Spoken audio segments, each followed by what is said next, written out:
Roll tape. Roll. Roll camera. Roll. Action.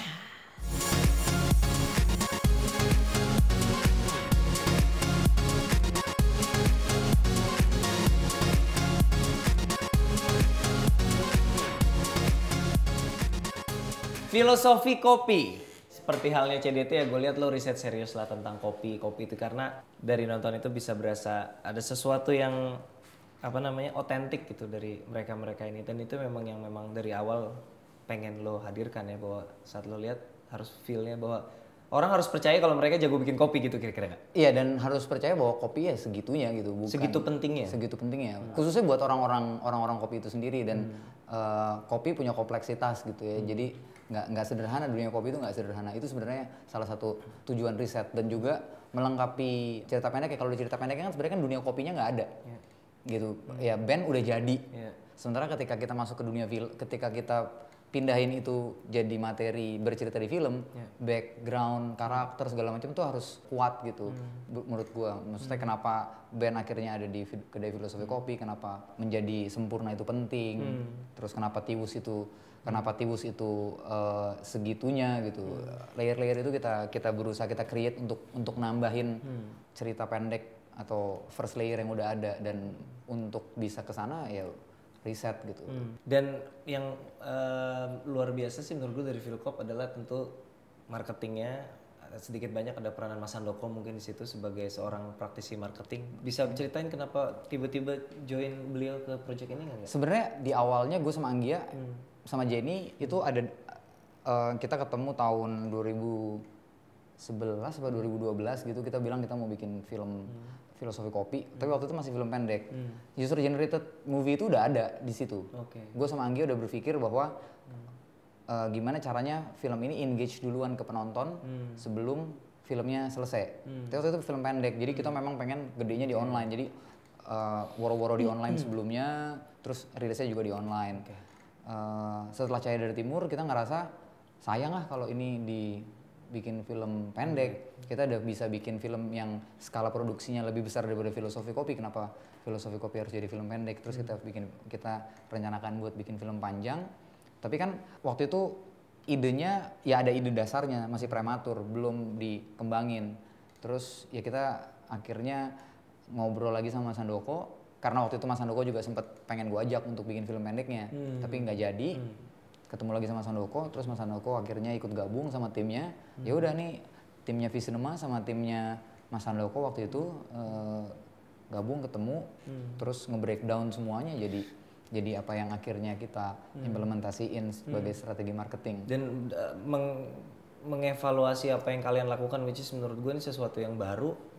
Apa learningnya apa dari digitally kalian engage begitu kreatifnya, UGC kalian bahkan suruh orang milihin kira-kira baju band yang bagus yang mana kayak gitu-gitu, and then after all this is selesai, apa learningnya? Sebenarnya kalau boleh jujur, jumlah penonton nggak sesuai ekspektasi kita. Gitu.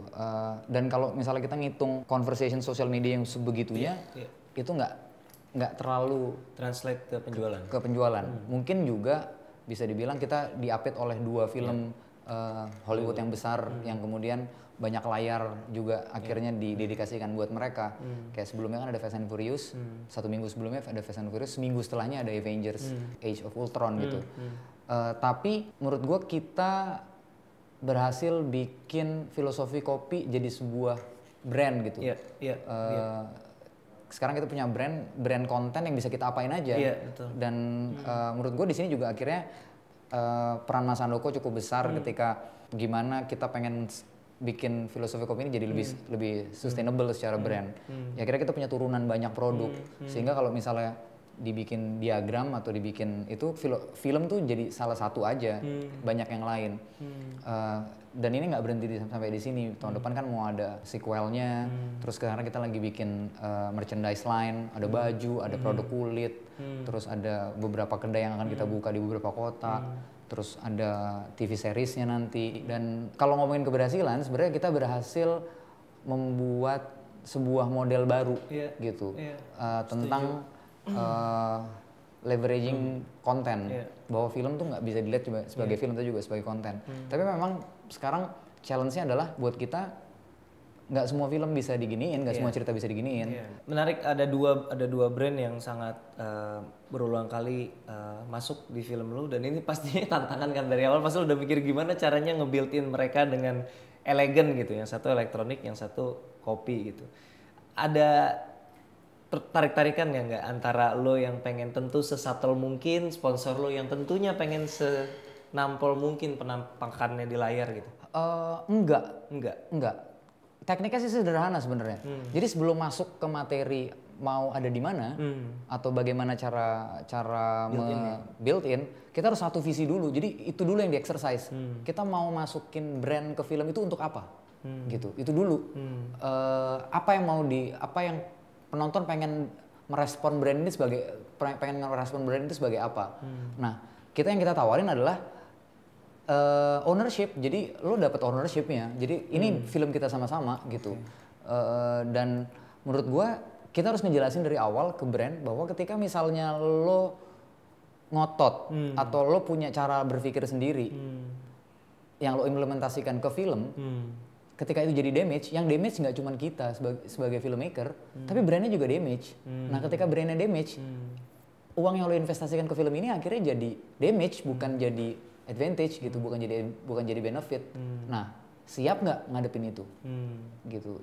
Nah, gue beruntung gue bisa punya partner-partner di brand divisionnya mereka masing-masing yang open minded. Surat dari Praha ini aktornya dikit, syutingnya sebentar. Lu lagi malas apa gimana sebenarnya? Lagi, aduh gue pengen bikin film deh, tapi kayak gue malas. Gimana sih? Apa namanya, Surat dari Praha ini project yang secara cerita tuh udah ada dari jauh-jauh hari gitu. Gue sama Ipang waktu lagi nulis-nulis ini yang ngobrol juga tentang sesuatu, dan kemudian muncullah ide Surat dari Praha ini. Tapi kita nggak pernah tahu nih kapan nih difilmin gitu, karena kita sadar banget ceritanya mungkin bukan cerita yang populer. Ini bukan tentang anak muda bercinta, dua-duanya punya cinta, terus ada orang ketiga gitu.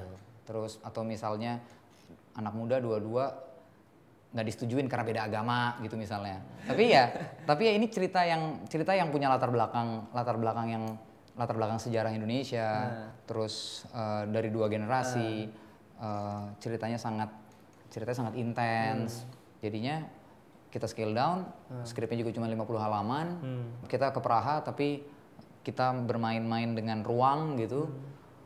Pemainnya sedikit, lokasinya sedikit, tapi kita kuatin di konflik, kita kuatin di dialog, di acting, di blocking, terus kita nyatuin antara musiknya Glenn, karena tahun ini 20 tahun Glenn berkarya, ya kita sebagai partner kreatifnya Glenn, kita pengen bikin sesuatu juga buat Glenn, sebuah retrospektif gitu. Jadi ya kita bikin ceritanya gue sama Ipang yang udah kependem lama ini, terus kita lihat apa yang bisa kita jahit ya dengan lagunya Glenn, ternyata ada gitu.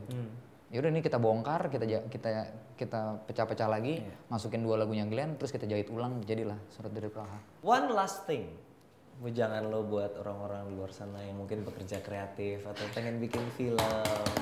Ya kalau gue sering ngobrol ke teman-teman juga di kantor, menurut gue di bidang ini gitu ya, bidang kreatif gitu, lo perlu punya attitude I don't give a fuck. Kalau lo yakin, lo percaya, lo fokus sama apa yang lo percaya, ya jalanin aja. Gak usah dengerin kata-kata orang. Lo mesti simpen energi lo untuk ngedengerin orang-orang yang ngerasa worth it buat didengerin. Yang gak ada worth it buat dengerin, biarin aja. I don't give a fuck gitu. Ya, jalanin. Yang apa yang lo percaya, yang lo yakinin. Simpen energi lo buat dengerin orang-orang yang layak didengerin. Sisanya, I don't give a fuck. Angga Dwi Mas Sasongko, terima kasih sudah hadir di Movie Latte. Sama-sama.